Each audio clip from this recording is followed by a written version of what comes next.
सर्वांना नमस्कार. बहरेल प्रेम भाग 4. या कथेचे आधीचे भाग चॅनलवर अपलोड आहेत, ते वाचण्यासाठी चॅनलला भेट द्यावी. ही कथा माझी स्वलिखित आहे, तर कृपया कॉपी करू नका. सदाशिवरावांच्या घरी आज खूप लगबग सुरू होती. सकाळपासूनच सगळे कामाला भिडले होते.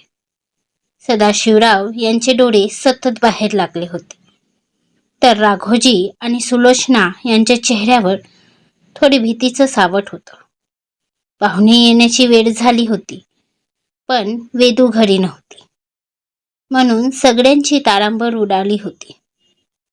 सुलोचना यांनी अमित आणि राहुल यांना तिला शोधण्यासाठी पाठवले होते, पण ते दोघे सुद्धा अजून परतले नव्हते, म्हणून सुलोचना आणि राघोजी भीतीने आवरा गिरत होते. आम्ही गुडियाला आधीच सांगितलं होतं, रविवारला कुठेही जाऊ नकोस, घरीच राहा, तरीही गेली.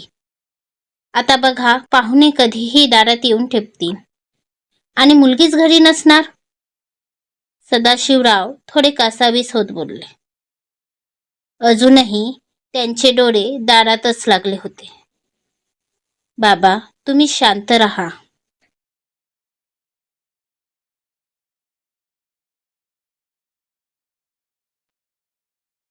राहुल आणि अमित गेले आहेत ना गुडियाला आणायला, ते तिला घेऊनच येतील, बघाच तुम्ही.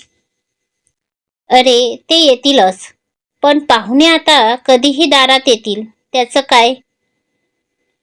सदाशिव राघोजी यांना बघून थोडं काळजीतच बोलले. तसे राघोजी देखील त्यांनाच बघू लागले. अगं, काय झालं? इतक्या घाईत का बोलावून घेतलं? तुला माहिती आहे ना?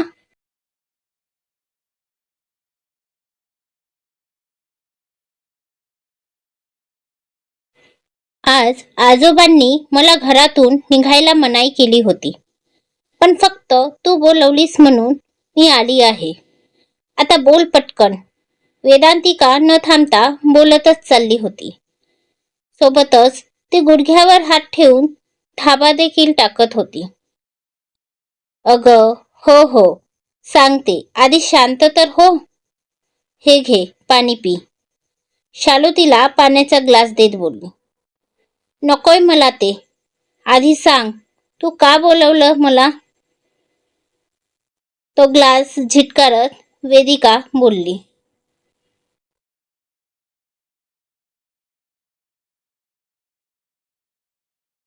अगं, ती बघ, माझी गोमू कशी करते, मला काही सुचत नाही आहे.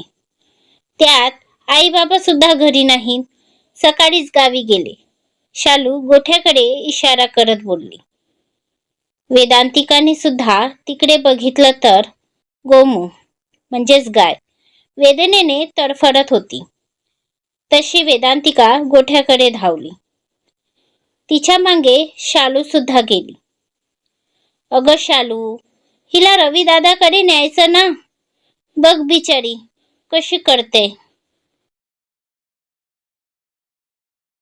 मी तरी काय करू वेदू, मला काही सुचलंच नाही, म्हणून तुला फोन केला. आता सगळ्यांना तुझ्यासारखं प्रत्येक वेळी पटापट निर्णय घेणे जमत नाही. बरं, आता एक काम कर, जा गरम पाणी घेऊन ये, वेदांतिका म्हणाली. तशी शालू घरात निघून गेली. इकडे वाड्यासमोर अचानक 2 गाड्या उभ्या झाल्या. तशा सदाशिवराव यांना धडकी भरली. त्यांनी एकदा राघोजी यांना बघितलं आणि मग स्वतःला सावरत ते गाडीच्या दिशेने गेले.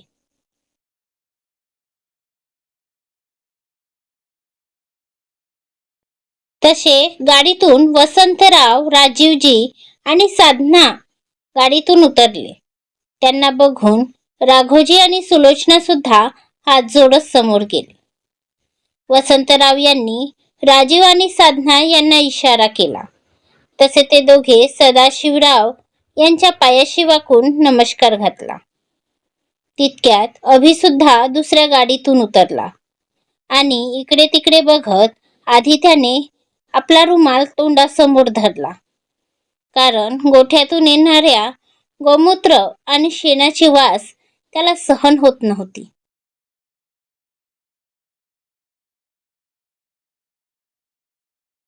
तो तसाच समोर आला.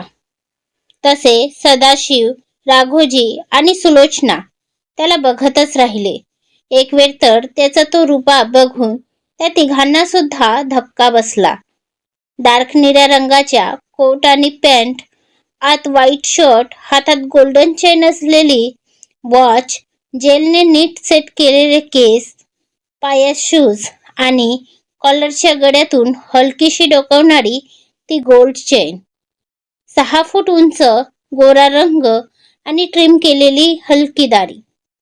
एका हातात फोन, कानाला पकडूनच तो त्यांच्या दिशेने येत होता. त्याचा तो औरा बघूनच तिघेही एकमेकांच्या तोंडाला बघत होते. मनात हलकीशी भीती होती, कारण वेदू घरी नव्हती. अरे, आता इथेच बघत बसणार आहेस का आपल्या नातजवयाला, की आज सुद्धा घेणार? वसंतराव हसत म्हणाले. अरे हो हो, या ना, आत या, सदाशिवराव बोलले. राघोजी आणि सुलोचना यांनी सुद्धा राजीव आणि साधना यांना आत येण्याचा इशारा.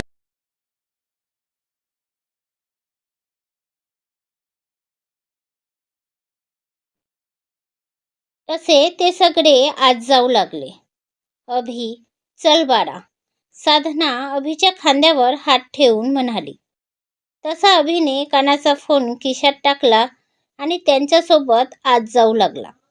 वसंतराव आणि सदाशिव तर कधीचेच बोलत बोलत आत निघून गेले होते. त्यांच्या मागे ते सगळे सुद्धा आत आले. सदा, हा माझा मुलगा राजीव आणि ही सून साधना. वसंतराव आपल्या मुलाची आणि सुनेची ओळख करून देत म्हणाले. तसं त्या दोघांनीही स्मित करत आपले हात जोडून नमस्कार केला. अभि मात्र आल्यापासून आपली नजर वाड्यावर टाकत होता. तो वाडा जुनाट असला तरी त्याच्या प्रत्येक कोपऱ्यात एक आपुलकीची भावना होती. पण हे आपल्या डॅशिंग अँग्री हिरोला थोडी समजणार होतं. त्याला तर तो एक खूपच जुना दिसत होता. त्याचा रंग सुद्धा उडाला होता, जे बघून अभिचे डोळे बारीक होत होते. यांना इतकं सुद्धा समजत नाही की थोडी रंगरंगोटी करून घ्यावी. आणि हा अभि म्हणजेच अभिराज पाटील, माझा नातू, वसंतराव बोलले. तसा त्यांचा आवाज ऐकून अभि आता आपल्या विचारातून बाहेर आला. त्याने जाऊन पटकन सदाशिवराव यांच्या पाया पडला. त्यानंतर सगळे बोलत बसले. सुलोचना यांनी सगळ्यांसाठी चहा सोबत नाश्ता सुद्धा घेऊन आली. सदाशिवराव आणि राघोजी यांच्या चेहऱ्यावर मात्र हलकेसे घाबरलेले भाव होते. सदाशिव यांची नजर थोड्या थोड्या वेळात दारावर जाऊन थांबत होती. काय झालं सदा, काही अडचण आहे का? त्यांना तसं काळजीत दाराकडे सारखं बघताना बघून वसंतराव म्हणाले. नाही नाही वसंता, अडचण तशी नाही, ते राहुल अजून आला नाही म्हणून. सदाशिवराव अडखडत बोलले. अरे त्यात काय, येईल तो. तोपर्यंत तुला अभिला काही प्रश्न विचारायचे असतील तर विचारून घे, वसंतराव हलके हसत म्हणाले. तसे सदाशिव थोडे कसनूस हसले, तर अभि मात्र चमकून आपल्या आजोबांना बघत होता. म्हणजे ही कुठली गोष्ट झाली प्रश्न विचारायचे? इथे मुलगी बघायला आलो आहोत की प्रश्न मंजुषा खेळायला, हेच त्याला कळत नव्हतं. आधीच तो वाडा, ती बाहेरून येणारी शेणाची हलकी हलकी वास, यामुळे त्याची चिडचिड होत होती. त्याचे ते भाव बघून राघोजी आणि सुलोचना थोडे घाबरलेच.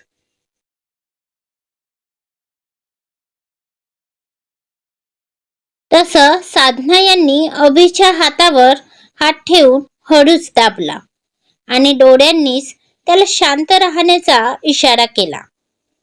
त्यानंतर त्यांनी स्मित करत सुलोचना यांना पाहिलं.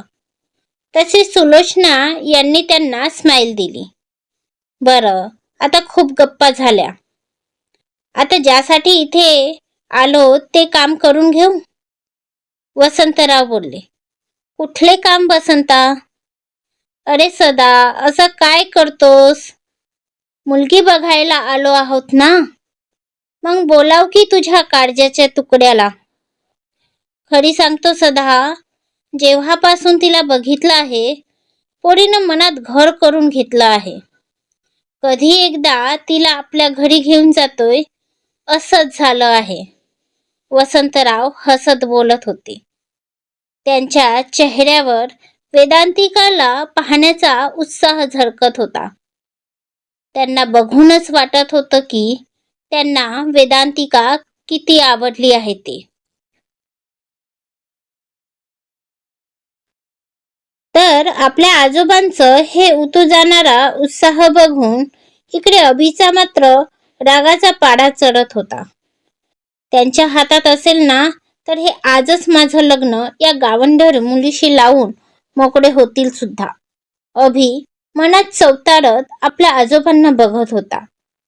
तर वसंतराव सुद्धा त्याचे ते चिडके भाव बघून गालातल्या गालात हसत होते. आता कुठे जाऊन त्यांचा हा खडूस नातू त्यांच्या हातात आला होता.